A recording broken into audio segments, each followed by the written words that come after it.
moments away from what's being billed as a groundbreaking speech from Donald Trump. The McCallum in tonight for Megyn Kelly. Welcome to the Kelly File, everybody. So Donald Trump was meeting today with law enforcement officials in Wisconsin, where a police-involved shooting recently sparked several nights of horrific violence in the streets. And after sort of polling an audible, they decided to refocus this speech and turn to the situation at hand in the state of where they are. Similar have happened in other cities across the country. So the Trump campaign is saying that tonight we're going to hear quite a bit about the law and order theme, which is something that was a major focus of what we heard from the candidate at the convention in Cleveland. And coming out of that convention, there was a lot of positive momentum. So he may be trying to sort of put these things together in order to get back there. Chief political correspondent Carl Cameron is live at Trump's rally in West Bend, Wisconsin tonight with the latest. Good evening, Carl. Hi, Martha. Welcome from the Badger State, where there is a capacity plus crowd of something in the neighborhood of 25 to 3,000 people in an auditorium here. And Mr. Trump is running late. This trip to Wisconsin, the last primary that that happened in Milwaukee over the weekend, to include the law enforcement and veterans roundtable earlier today, which included Rudy Giuliani, the former mayor of New York, as well as presidential candidate, and Sheriff David Clark. Giuliani is a particularly effective surrogate and spokesperson who will be part of this rally in about an hour, in part because of what he did as the mayor of New York, instituting some real tough-on-crime practices that really helped clean up New York City in a way that a lot of folks are sort of nostalgic about now, given some of the decay that New York has been said to experience with the de Blasio mayoralty. Having said that, both Giuliani, Clark, and perhaps even Governor Scott Walker are expected to take part in this tonight, so we've got lots of additional introductions to be made. And what Trump basically said to his staff was, we have to make tonight's rally into something more substantive, particularly having met with the law enforcement officials earlier today. And so they crafted this speech that'll be delivered by teleprompter here, probably in another 45 minutes to an hour. As we speak, Trump and company are in Milwaukee, where they're finishing up an interview with Sean Hannity that'll be airing shortly, obviously at 10 o'clock Eastern. And we expect him to get here shortly. And what he intends to do is make the argument that liberal democratic institutions, liberal democratic policies, Hillary Clinton and Barack Obama's social approach to poverty, lack of education, lack of opportunity, inner city crime problems have all failed. And that rather than giving people a hand up, as the cliche goes, they have been giving handouts and perpetuating the problem and allowing it to get worse. There will be a great deal of talk of respecting the men in blue, respecting police officers, particularly in the case of this Wisconsin shooting, wherein it is said that there is body camera video of the police officer that illustrates that the assailant, the alleged, the victim, the man who was shot, actually had a gun in his hand. So there will be a lot of expressions of how law and order is necessary, but what Trump plans to do in something of a historic way is make the argument that he will create jobs, he will reform education, he will deal with better housing, he will deal with crime in a way that those very communities have been crying out for and not getting. It may be a difficult sell here because he plans to use a teleprompter in what is becoming an increasingly raucous rally. And I don't know if you can see over my shoulder, but people in the audience are all fanning themselves with their posters getting. So it'd be pretty Trump by comparison to a rally. They may get a little bit weary, but this is clearly a very enthusiastic crowd. The Trump campaign has said this is virtually unprecedented. Trump has never done a rally with a teleprompter. He's done smaller groups for his policy speeches, but he hasn't done it in an audience like this. And they argue that it's unprecedented and historic because of the massive and sweeping reforms he'll be discussing as goals.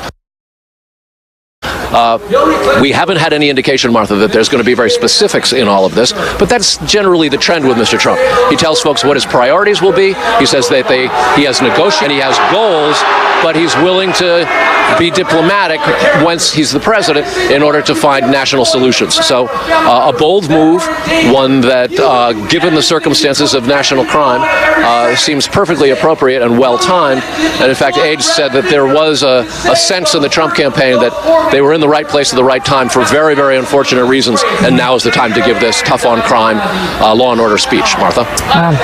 Well, as you point out, and as we can hear quite clearly, the crowd behind you is getting restless. And if they want to seize this moment and have their attention before everybody passes out from the heat, timing is everything in politics and in life. So we'll see how this works out tonight. Carl, thank you very much. Good to have you with us. And we'll be back to Carl as we wait for all of this to get started tonight. Trump's speech comes at a tough time for the candidate. He is down by 9 and by 7, depending on which polls you're looking at in the national picture right now. He's seen some very rough numbers in the key battleground states. In Florida, Hillary Clinton holds a 9-point lead over Donald Trump among likely voters there. And in Virginia, a state that was a lock for Republicans until Barack Obama changed that in 2008. He is now down a staggering 14 points. He has his work cut out for him in the state that Republicans always have wanted to get back since the Obama presidency. That slide so notable that electoral analysts from Cook Political, ABC News, 538, all predicting that Clinton has the states necessary to clinch 270 electoral votes needed to win the House. So this could get very interesting. Joining me now, Chris Direwalt, Fox News Digital Politics editor, Kellyanne Conway, Trump campaign pollster and senior advisor, and Doug Schoen, Fox News contributor and Democratic strategist. Welcome to all of you tonight. Chris, let me start timing and logistics and how these things work. As Carl just showed us, it's hot in there in West Bend, Wisconsin. Donald Trump's going to try to pull off something tonight that he doesn't usually do. He wants to do the substantive speech with the teleprompter, a groundbreaking speech, we're told, in terms of how Democratic policies have created the environment, this is what he's going to argue, that have led to the riots that we've seen in the streets in Wisconsin. And then after that, he's going to roll with it and turn into rally mode. So how's that going to work out? It's like being your own opening act. And it might work, provided everybody doesn't pass out from the heat. Keeping those folks waiting another hour, I don't know, is going to be salubrious for good outcomes. But Trump's got to try something here, because he had a choice. He could either nix his visit to Wisconsin, given what was going on, out of a desire not to further fan the flames, because he is, of course, such a controversial figure, and he does incite such strong feelings on both sides. So he could have cut and run, but he said, no, we're going to try to refigure this. That is, because remember, of what another thing, it will be another media controversy and another maelstrom. Kellyanne, he's going to try to reach out to black voters here. He has not good numbers with black voters. But, you know,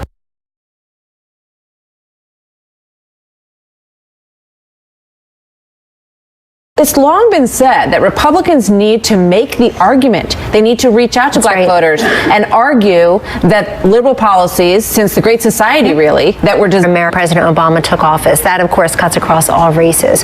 But it's a very telling statistic among many. Look at these major health insurers who are meant to help those who are uncovered, many in the minority communities, now pulling out of the Obamacare exchange. First, United Healthcare said we're losing $1 billion. Now, Aetna yesterday said we lost $430 million since 2014. Why is that relevant? It's relevant because what Donald Trump is doing yesterday with his terror speech and today with this very monumental speech in Wisconsin is he's talking about substance. Those in the media, like you in the show, who wish to cover substance, have plenty there. Listen to what he's saying. I think many in the media take the one riff from a 45 or 50-minute substantive policy speech and decide that should be the running narrative that day.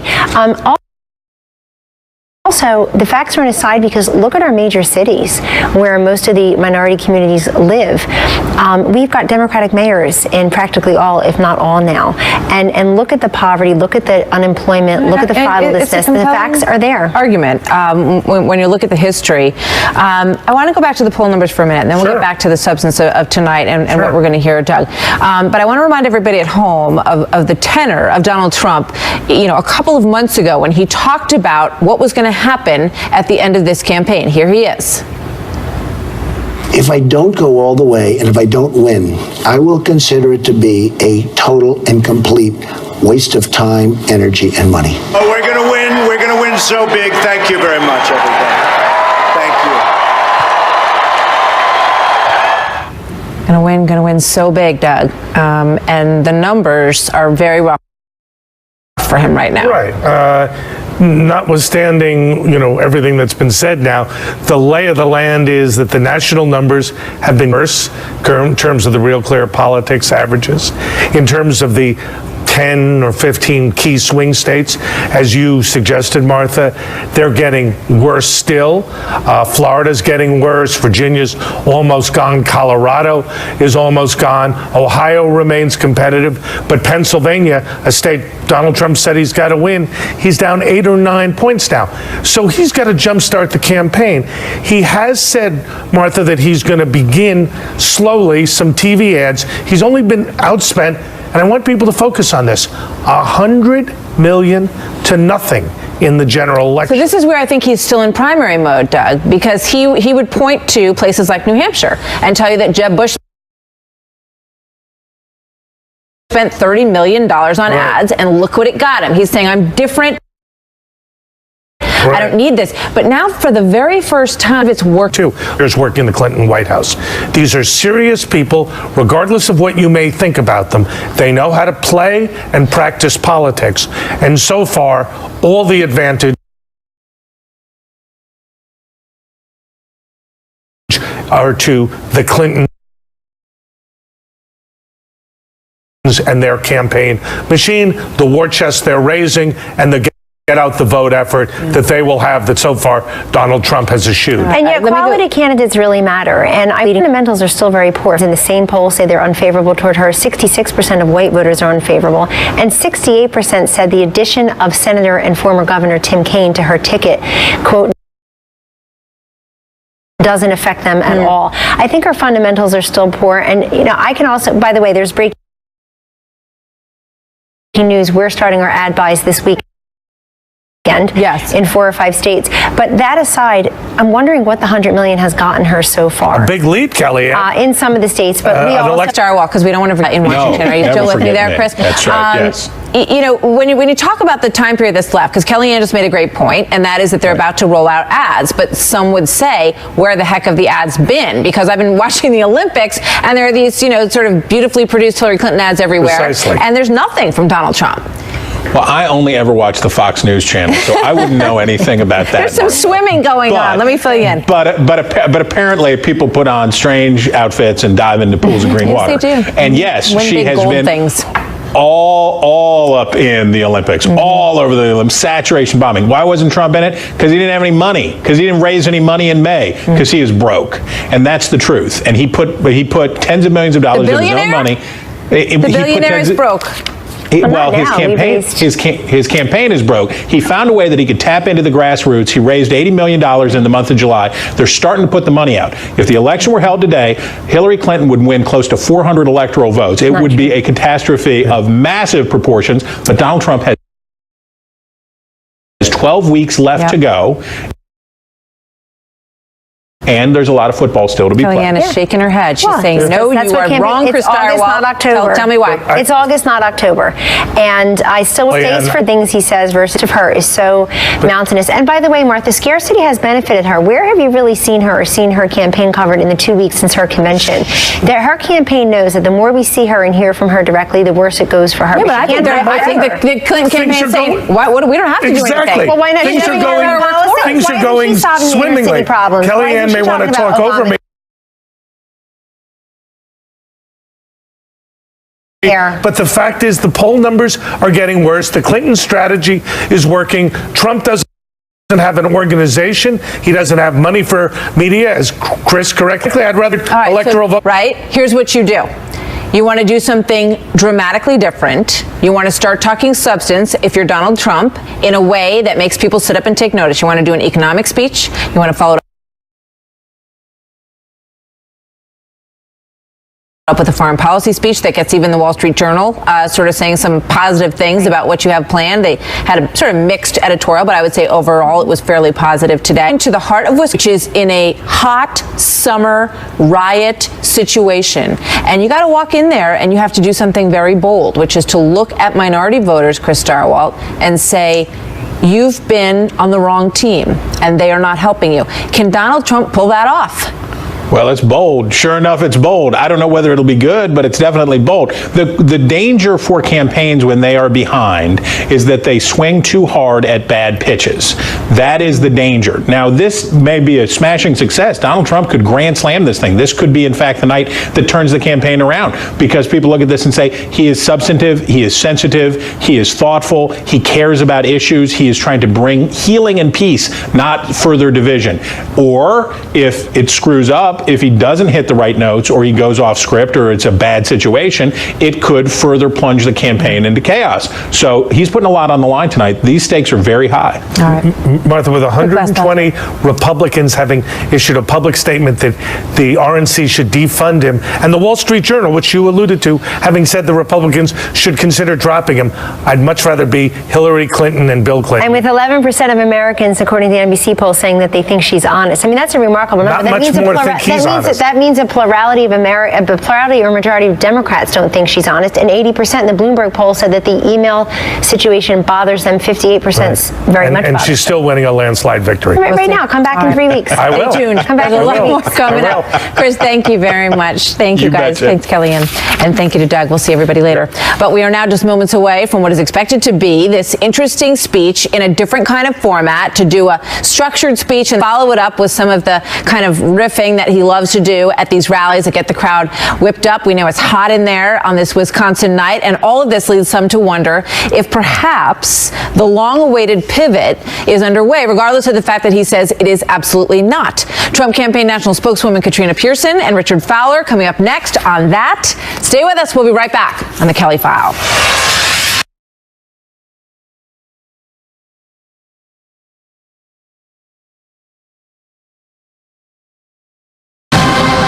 Breaking tonight, any moment, Donald Trump will take the stage in Wisconsin, where he's expected to deliver remarks unlike remarks that we've heard from him before. We are told tonight's speech comes amid new reports that campaign insiders are pushing the GOP nominee to change in an attempt to broaden his appeal, the long-awaited pivot, or so-called. So for more on that, we go to Trace Gallagher now in our West Coast newsroom with a little background on this long-awaited stance from Donald Trump. Good evening, Trace. Hey, Martha, by all accounts, even Donald Trump's, it was only a matter of time before he became more presidential, right? Evolving from a primary candidate focused on winning base voters in the GOP to a general election candidate who would appeal to a much wider swath of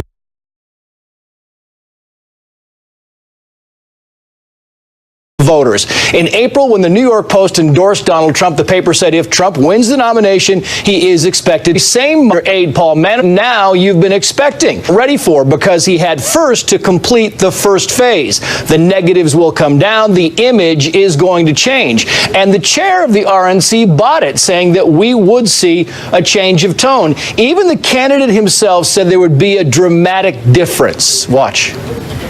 But at the right time, I will be so presidential. You will be so bored. You will say, can he have a little bit more energy? But I know when to be presidential. But now, less than 90 days before the general election, there has been no major increase in his campaign infrastructure, no massive increase in spending on television ads, and maybe most importantly, political experts say there has been no change in tone. In other words, no pivot. And now, according to Donald Trump, there won't be, telling WKBT television, quoting, "I am who I am. It's me. I don't want to change. Everyone talks about, oh, are you going to pivot? I don't want to pivot. I mean, you have to be you. If you start pivoting, you are not being honest with people." Trump acknowledges that he should adjust his tactics to improve his poll numbers, but argued that doing so would betray the millions of supporters who have backed his campaign. Martha. All right, Trace, thank you very much. So Katrina Pearson, Trump campaign national spokesperson, and Richard Fowler, national syndicated radio host, join us now to talk about this. Katrina, it's interesting. He says he is not going to pivot, and yet we are seeing some indications of pivots in terms of the Muslim ban, in terms of the NATO stance that he took. He has pivoted. So which is it? Well, Martha, I would just say he said from the very beginning that he can be presidential when he wanted to be. Mr. Trump has had the same stance he's always had. He wants to be himself. He doesn't want to be dishonest to the voters. And you'll see at the rallies he continues to be himself, having a lot of fun with a lot of his supporters, tens of thousands at a time. And then you'll see him be presidential when he's given prepared remarks, like the ones we're going to see tonight. And so I think what we're seeing is Donald Trump. You're seeing Donald Trump, the candidate, as well as Donald Trump, the commander-in-chief. He's had to break through a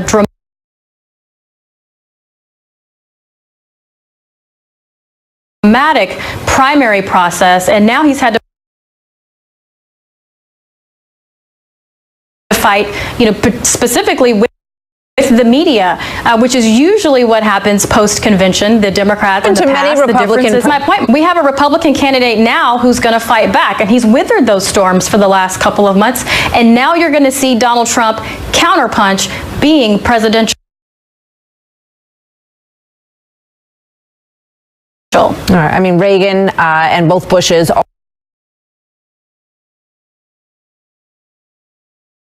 also put up with what many would say was a press corps that was not that favorable to them like this. In those years. Not like this. Richard, let me get you. Well, I got presidential. It states he has to be presidential, and this lead up, this campaign shows you whether or not somebody can be presidential. And what the tea leaves are telling us here, and what all the evidence says, is that Donald Trump is incapable of being presidential, because he'll give a televised remark tonight, which will probably be very good. I credit the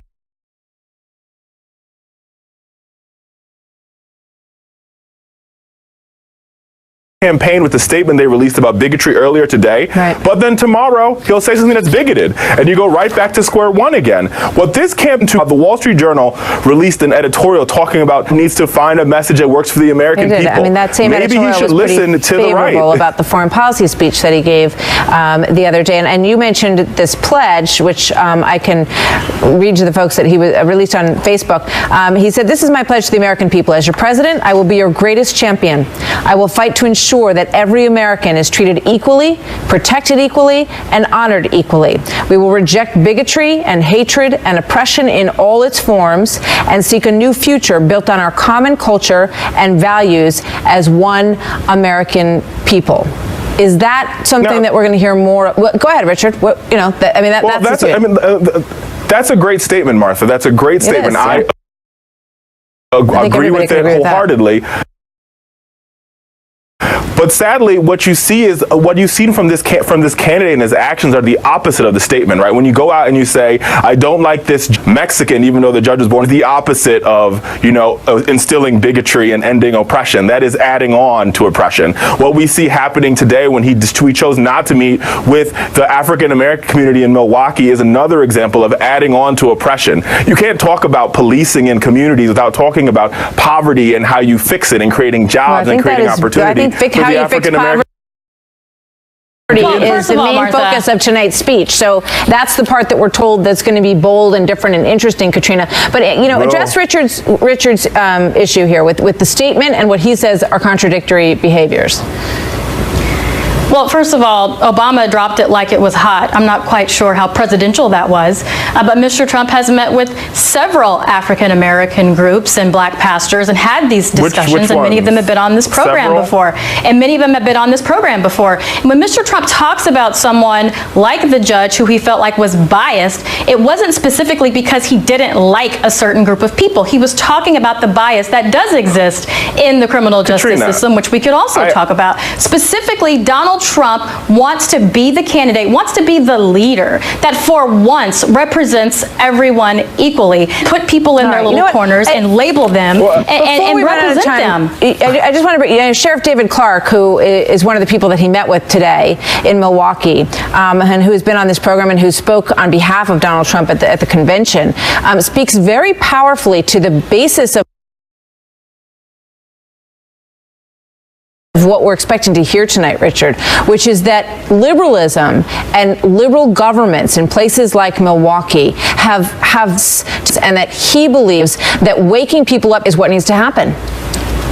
I mean, I disagree with the sheriff wholeheartedly, but before I talk about that, Martha, I'm sorry, but Katrina, I think you are suffering from amnesia. Donald Trump very clearly in the Jake Tapper interview a couple months back said the reason why I have a problem with this judge is because I'm trying to build a wall and he's Mexican. Quote, right? That is the opposite of I have a problem with his practices. That's the absolute opposite. That doesn't translate. When you talk about an isolated incident, that doesn't translate into full-blown racism. He's talking about what happens when you end up with an activist judge, which was proven. So you cannot ignore that. How was the Trump campaign? Richard, hold Katrina, on. you have we've gone over the territory of the judge comment many times, but you are deflecting what I think is the significant issue tonight, and that is, and I talked to Sheriff Clark about this yesterday. They are going to argue that liberalism has ravaged the African American community and other minorities in places like Milwaukee, and that is at the heart of the problem, and that is what needs to change. Do you agree with that? No, I fundamentally disagree with that. What we saw when America's middle class was the best, right, when African Americans were thriving, was in the late 70s and the early 80s, right, when you had more union households, you had more policies that worked on, well, when LBJ got ready to leave office in the war on poverty, we had eliminated childhood hunger. That's not true. When you look at the numbers over the long haul from the 1960s till now, they haven't moved that much at all, Richard. What we had in the 70s. So what's improved? What we had in the 70s was the implementation of a federally controlled public education system, which has failed the black community. We have out-of-control immigration because we have illegal aliens moving into the black community. That's and ridiculous. Bill Clinton's mass incarceration in the crime bill. But you know what, Richard, this is the debate that we need to, when it comes to... I'm willing to mix things up. Look, guys. Illegal immigration, education, mass incarceration, those are very serious issues. We're going to leave it there because I'm out of time. But I thank you, and we'll do it again. Richard Fowler, Katrina Pearson, thank you very much. And we're going to hear from Donald Trump himself on this very issue in just a few moments. It's a major law and order speech. He's going back to an issue that was very solid. Will it work to turn around his campaign? And while Hillary Clinton this week suggested that law enforcement needs to be supported after a weekend of violent riots and attacks on the police, Governor Scott Walker says the kinds of comments that we're hearing from Clinton and others have made things worse. National Fraternal Order of Police President Chuck Canterbury is here to react. Everyone should have. So we are just moments away from Donald Trump's remarks in Wisconsin, one that his team is calling groundbreaking in terms of the content. It comes after his meeting today turned into the course of the last several nights. Last night was calmer. Correspondent Matt Finn is live in Milwaukee with the latest on what's going on there. Hi, Matt. Good evening, Martha. Well, as you have been talking on the show, Donald Trump has established himself as the pro-police law and order candidate, and today he met with the law and order sheriff from Milwaukee, local veterans. Pictures with them, spoke for a couple minutes with the county sheriff here, David Clark. They talked about public safety and the unrest here, and Donald Trump also spoke out in favor of the unidentified police officer here in Milwaukee. Now, of course, this all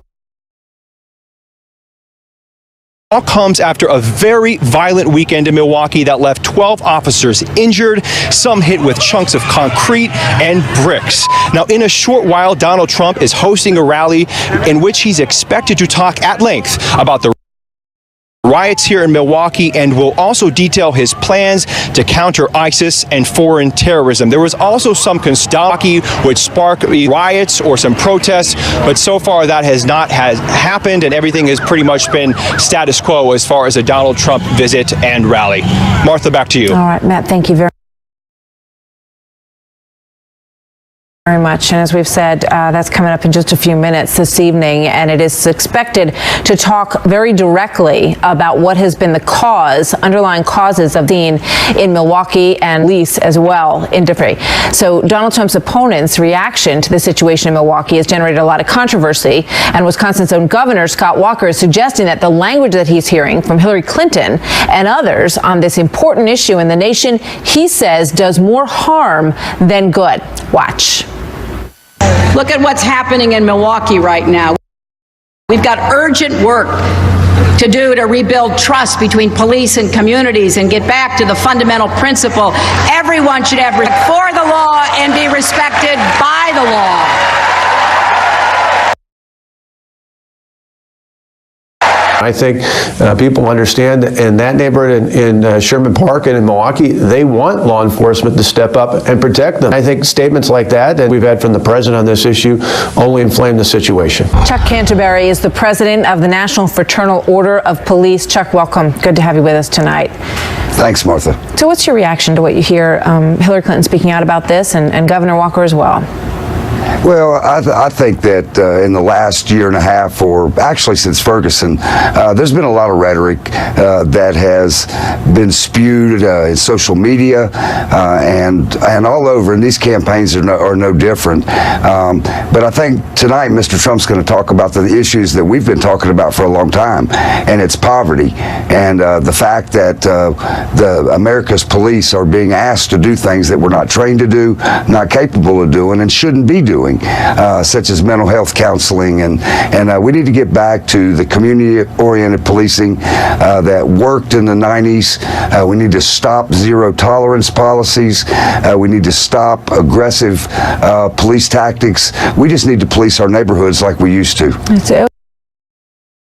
interesting what you're saying. I remember the police chief Brown in Dallas talking about exactly what you're saying.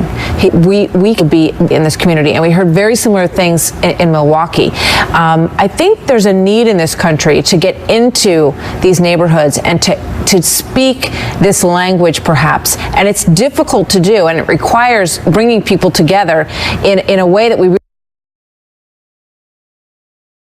really haven't seen yet.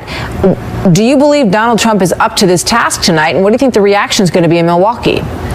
Well, we've discussed this issue with Mr. Trump, and I think that the boardroom style president that he would be, he knows how to interact with the people. But we already know how to do that in the law enforcement community. But with severe staffing shortages around the country, the fact that we go from call to call to call without the capabilities of the equipment, and there's a danger. 100,000 police officers short of where we were 10 years ago with the spike in crime, and especially violent crime in this country. We're going to have to put resources into these neighborhoods and other neighborhoods where they've been socioeconomically depressed for years, and law enforcement is the only form of government they ever see. People have criticized President Obama for not doing enough to bring the two sides together, for not spending enough time in the inner city where, in many cases, black-on-black crime is the number that is the highest in terms of how people are losing their lives in the streets. What do you think about that? Well, take, for instance, the city of Chicago, where black-on-black crime is occurring every night, and they do incidents in the Chicago Police Department as being suspicion in the police department, and trying to say that the department is systemically racist is very premature, and nobody wants to address,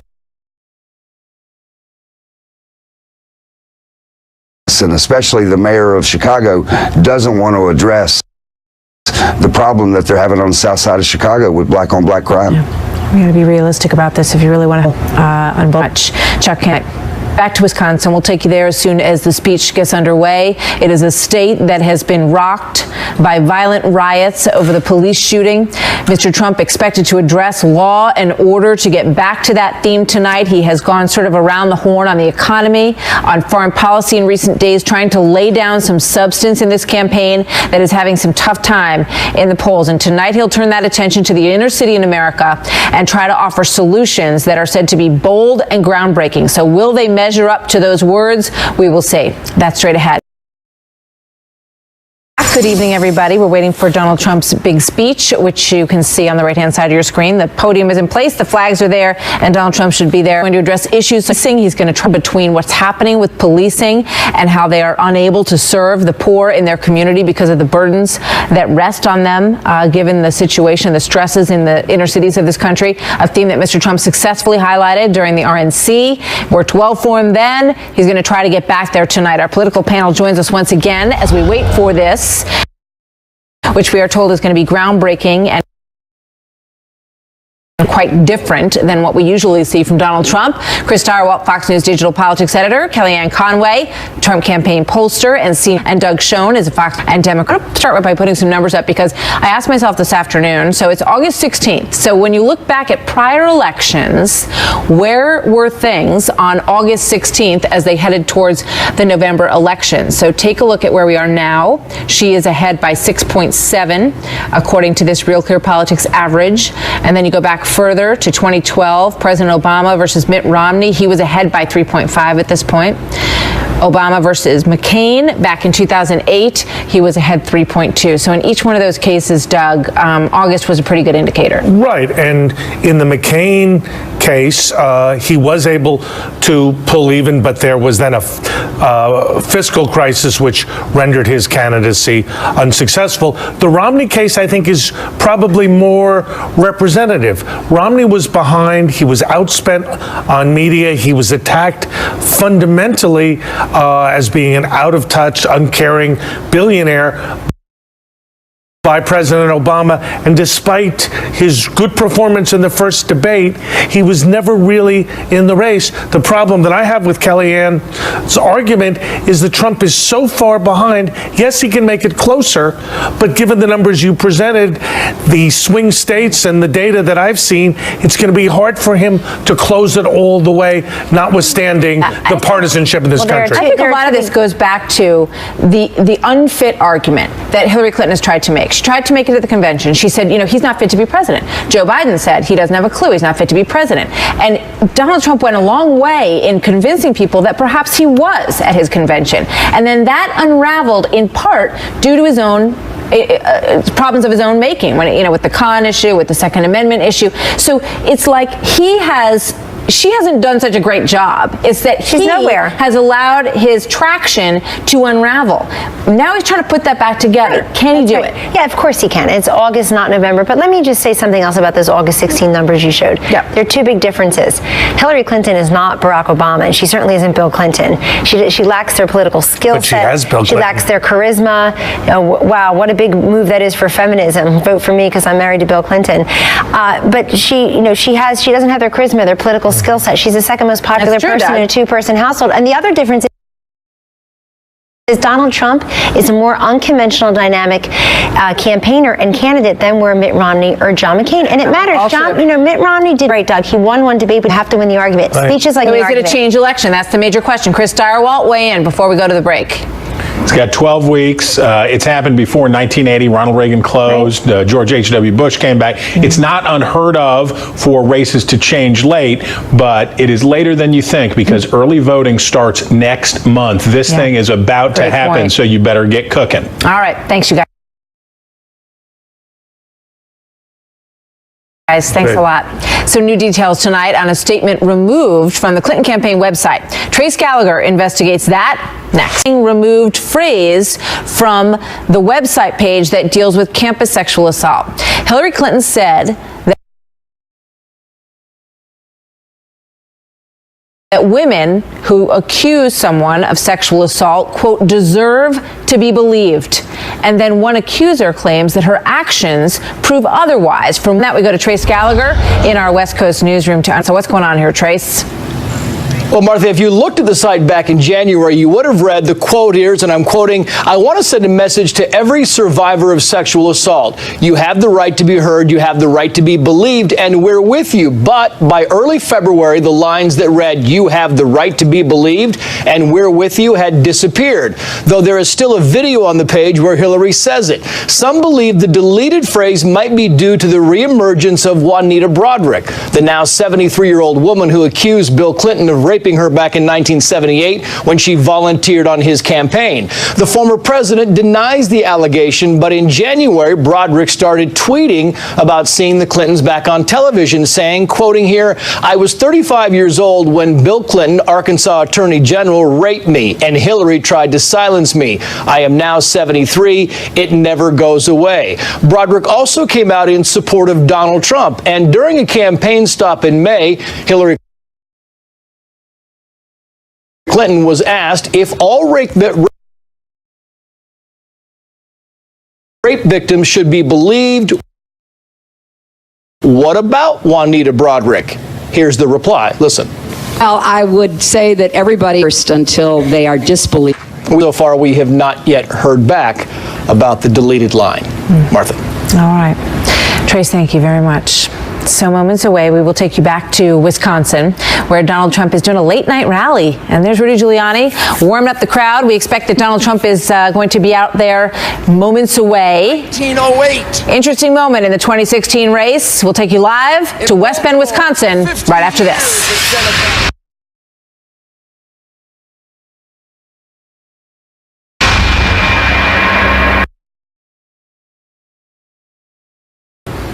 So stay tuned for Donald Trump live in Wisconsin tonight. I'll see you tomorrow with Bill Hammer on America's Newsroom. And I will also see you at 2 o'clock tomorrow afternoon for America's Election Headquarters. Have a great night, everybody. We'll see you tomorrow morning, bright and early.